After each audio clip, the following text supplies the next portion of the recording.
문은지 법무사님이 처음에 어떻게 이 센터의 자리에 들어오셨는지 궁금하지 않으십니까? 첫 촬영하는 날 저희 둘이서 이제 둘이서만 찍자. 문은지 법무사님이 앉아 계신 거예요. 그래서 왜 왔냐 이렇게 물어보니까 그냥 왔어요 구경하러 이러더라고요. 또 그런 와중에도 또 뭔가 카메라에 대한 또 약간 경이 좀 있더라고요. 센터를 나는 원한다. 그래서 그냥 뭐 자연스럽게 나는 부동산 등기의 여왕이다. 부동산 등기 나에게 맡겨달라. 그래서 우리 문은지 법무사님이 드디어 오늘 부동산 등기를 하는 그날이 왔습니다.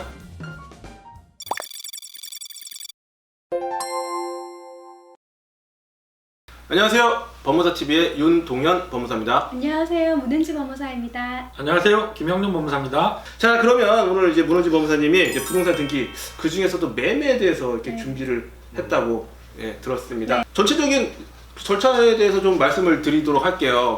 여러분이 집을 사거나 집을 팔 때 저 집 사고 싶어요, 집 팔고 싶어요. 그럼 집을 내놓잖아요. 그러면 이제 집을 내놓는 사람이 파는 사람이 매도인, 또 사는 사람은 매수인이라고 부르는데요. 계약금을 내고 매매 계약서를 쓰고 중도금을 내고 드디어 잔금일이 되었습니다. 잔금일에 여러분 누가 옵니까? 법무사를 만나지 않습니까? 과연 법무사가 어떤 역할을 하는지 궁금하지 않습니까? 오늘 이제 부동산 등기에 대해서 한번 설명을 부탁드릴게요. 일단은 부동산 거래를 많이 하시는 분들은 잔금 시에 필요한 서류가 무엇인지 좀 알고 계신 분들도 계시겠지만, 일단은 매수인의 서류를 먼저 좀 말씀드릴 건데요. 매수인은 저희가 그 등기상 뭐라고 하죠? 등기 관리사. 본인이 준비해놓고 왜 자꾸 등기 관리사. 나만 자꾸 넘겨가지고. 네, 등기 관리사라고 하는데 등기 관리사의 매수인의 서류를 필요한 서류 말씀드리겠습니다. 그 첫 번째는 주민등록 등본을 준비하셔야 됩니다. 왜냐하면 부동산 등기법 제46조에 새로 등기 명의인이 되는 경우에 등기 관리자의 주민등록 번호, 주소를 증명하는 서면을 제출하도록 되어 있어요. 그리고 또 예외적으로 소유권 이전 등기를 신청하는 경우에는 등기 의무자의 주소를 증명하는 서면을 제공을 해야 됩니다. 등기 의무자는 매도인을 말하는 거죠. 매도인도 주소를 증명하는 서면을 제출하셔야 됩니다. 그리고 도장을 준비해 주셔야 되는데, 그 인감 도장이 아니더라도 막도장으로 하셔도 되고요. 그리고 가족관계 증명서가 추가되었죠. 이제 가족관계 증명서가 추가로 구청에서 요구하고 있는데, 다 주택자인지 확인하기 위해서 이 서류를 추가로 요구하고 있습니다. 그리고 이제 매도인 설명을 해드릴게요. 매도인은 등기 의무자라고 하는데요. 아까 말씀드린 것 같이 주민등록 초본을 준비를 하셔야 되는데, 초본에는 꼭 주소 이력이 나오게 이제 발급을 하셔야 돼요. 그 이유가 뭐냐면 부동산 등기 규칙 제122조에 등기관이 소유권 이전 등기를 할 때 등기부와 초본상 주소가 다를 경우에 직권으로 변경 등기를 하도록 되어 있어요.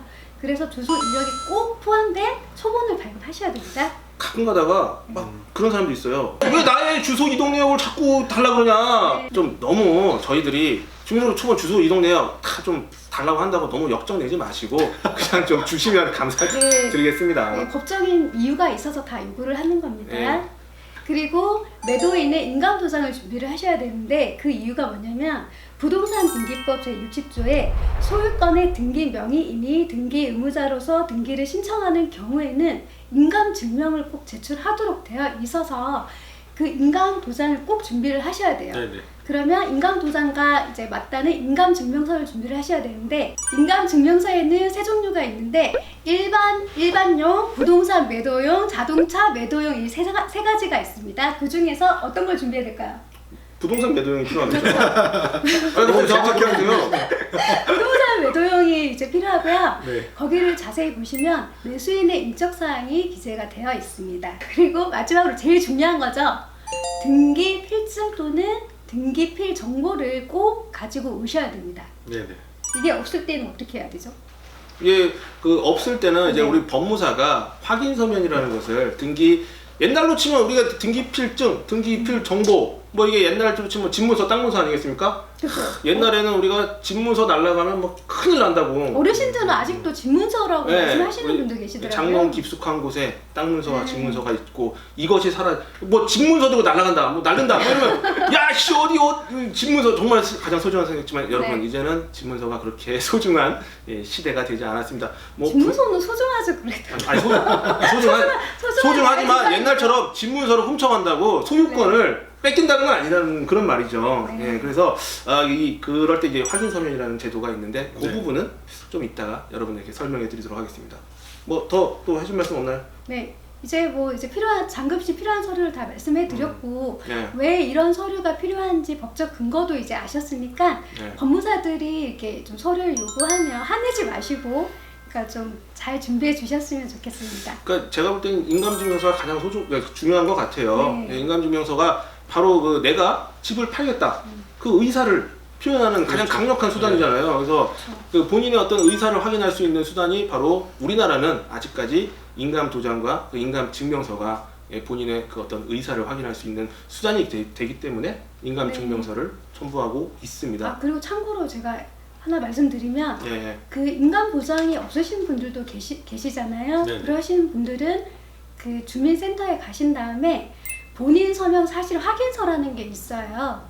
거기 그 서류를 네. 대신해서 발급을 해오시면 됩니다. 네, 인감증명서하고 동일하게 네. 효력이 있죠. 조금 더 정리를 해드릴게요. 여기서 만약에 이제 여러분이 이 서류들을 가져왔잖아요. 이거 서류를 다 가지고 어디 가나요? 이제 먼저 취득세를 끊으러 구청에 먼저 가야 되죠. 구청회를 가야죠. 네, 예, 구청에 구청회를 먼저 가서 세금을 납부합니다. 취득세를 납부하면 그 다음에 우리 가야 되는 곳이 있잖아요. 우리 김영현 목사님 어딜 가나요 또? 등기소 열심히 뛰어가야죠. 예. 거기서 가야죠. 6시 땡 하기 전에 접수를 해야 되니까 빨리 네. 가야죠. 샷담을 올리고 들어가는데 그러니까 고생 많이 합니다. 12시 맨날 보면 네. 11시, 12시, 1시 사이가 잔금일이에요. 그러면 맞아요.